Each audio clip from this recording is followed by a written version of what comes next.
a great pleasure and an honor for me to welcome the President-elect to the State Department on behalf of the United States government, and to formally congratulate President-elect Martelly on his victory in the election. I also congratulate the people of Haiti on the election. It not only affirmed and strengthened the foundations of Haiti's democracy, it also helped shine light on the work that has been done and the work that still has to be done to recover from the damage of the earthquake and firmly set Haiti on a path to long-term stability and development.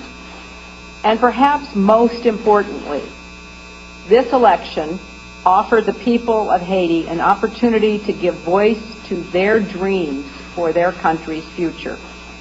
And now it will be up to Mr. Martelly and his government to do everything in their power to help achieve those dreams. This election comes at a critical moment. In the 15 months since the earthquake, there has been progress in important areas. 20% of the rubble, more than 2 million cubic meters, has been cleared, and that was through a program that employed more than 350,000 people that the United States was proud to support. A new industrial park near Cap Haitien through a joint effort by the government of Haiti, the United States, and the Inter-American Development Bank has been created. It has its first tenant, the global textile firm SEA, which alone is projected to create 20,000 permanent export-oriented jobs. And we expect more companies to be drawn to Haiti because of a very important piece of legislation passed by Congress last year called the Haiti Economic Lift Program, the HELP program, which significantly increased U.S. trade preferences for exports of apparel from Haiti. We also want to acknowledge the successful response by the Haitian Ministry of Health and Population and the international community to curtail the cholera epidemic. Now, these are successes that deserve to be celebrated, but we also know that there is a lot that lies ahead for the new president, for the government, and the people of Haiti. Still, there's a lot of rubble to be cleared. There are still 650,000 people living in camps. The hurricane season is once again approaching. We want to do everything we can to be a good partner for Haiti as it takes steps that it must take, making it easier, for example, to transfer ownership of state-owned land for affordable housing, to streamline the process for registering new businesses, getting construction permits approved, attracting investment and encouraging growth. We also know that the prisons in Haiti are overcrowded. 80% of those detained have yet to face trial. Updating criminal codes, processing the backlog of demands, and implementing other judicial reforms will go a long way toward creating a functioning and more humane justice system. We know this takes leadership, which we have seen Mr. Martelly exhibit in his very vigorous campaign. We know it takes political will, which we know he has, a commitment to transparency and good governance, and to getting results for people. I am very encouraged by the campaign that Mr. Martelly ran, his emphasis on the people and their needs, his willingness to be very clear in what he hoped to achieve on their behalf. And now he has a chance to lead, and we are behind him. We have a great deal of enthusiasm. This is not only a goal of our foreign policy, but it is a personal priority for me, my husband, and many of us here in Washington. Now, some of you may know that Mr. Martelly's campaign slogan was Tête Calais. Now, I'm told the literal translation of that slogan is bald head, which doesn't need any further explanation. But Tête Calais is also an expression that means all the way. And the people of Haiti may have a long road ahead of them, but as they walk it, the United States will be with you all the way. Thank you, sir. Thank you.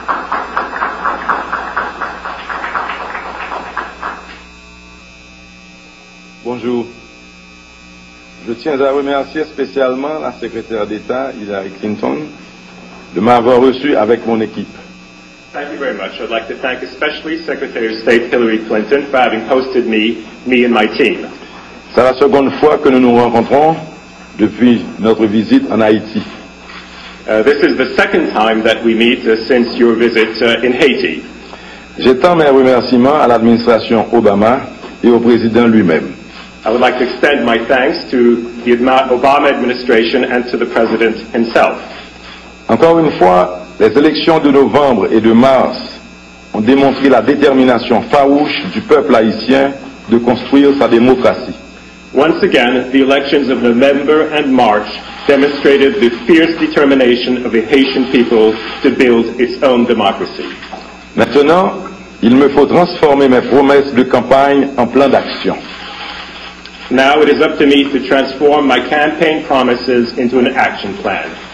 Clairement, j'ai d'énormes défis qui se dressent devant moi et j'entends les relever. Clearly, I have huge challenges in front of me, but I intend to meet them. Malgré les dons généreux des citoyens américains qui s'élèvent à 1,2 milliard de dollars reçus par 53 ONG et malgré la donation par le gouvernement des États-Unis de 1,5 milliard, nous avons 1,7 million de citoyens qui se trouvent encore et toujours sous les tentes après 15 longs mois d'attente. In spite of the generous donations of the American citizens, which have reached $1.2 billion received by 53 NGOs, and in spite of the donation by the government of the United States of $1.5 billion, we still have 1.7 million people who still live under tents after 15 long months of waiting. L'épidémie de choléra, si elle n'est pas contenue, et les Haïtiens vaccinés, menace de s'étendre sur le pays durant la saison pluvieuse et cyclonique qui s'en vient. The cholera epidemic, if it is not contained and if patients are not vaccinated, this epidemic threatens to extend itself to the entire country during the upcoming rainy and hurricane season. De plus, à compter du 1er juin, le pays devra faire face à 16 cyclones prévus pour l'été. La reconstruction est d'une lenteur désespérante. In addition, starting on June 1st, the country will have to confront up to 16 hurricanes scheduled and anticipated next summer. The reconstruction process is despairingly slow. Ce sont là les plaintes formulées par une population aux abois tout au long de ma campagne électorale. C'est pourquoi aujourd'hui, démarrer l'économie est une nécessité primordiale de mon gouvernement. These were the complaints that were expressed by a desperate population throughout my election campaign. This is why recovering and restarting the economy is a fundamental necessity for my government. En ce sens, j'entends travailler d'arrache-pied à la restructuration du cadre de l'aide internationale, revitaliser le secteur des affaires et renforcer la capacité des institutions gouvernementales et de la société civile. This is why I plan on working relentlessly towards the reconstruction of the framework of international aid, to give new life to the business sector and to develop the capabilities of government institutions and of civil society. Madame la secrétaire d'État, je compte énormément sur vous pour cette restructuration afin que l'aide externe soit vraiment efficace pour Haïti. Madam Secretary of State, I am truly counting on you to ensure that this restructuring of foreign aid be truly effective for Haiti.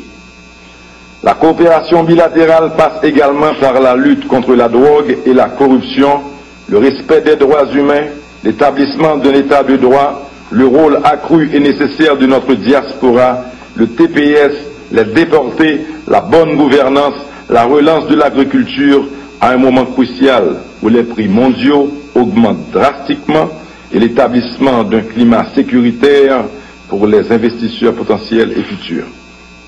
Bilateral cooperation also involves fighting against drugs and corruption, respect for human rights, the establishment of the rule of law, the increased and necessary role of our diaspora community, TPS, deportees, good governance, recovering agriculture at a special moment where worldwide prices are drastically increasing, and the establishment of a climate favorable for potential and future investors.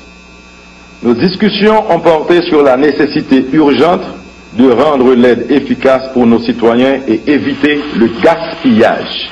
Our discussions focused on the urgent need to ensure that the aid will be effective for our citizens and to avoid waste.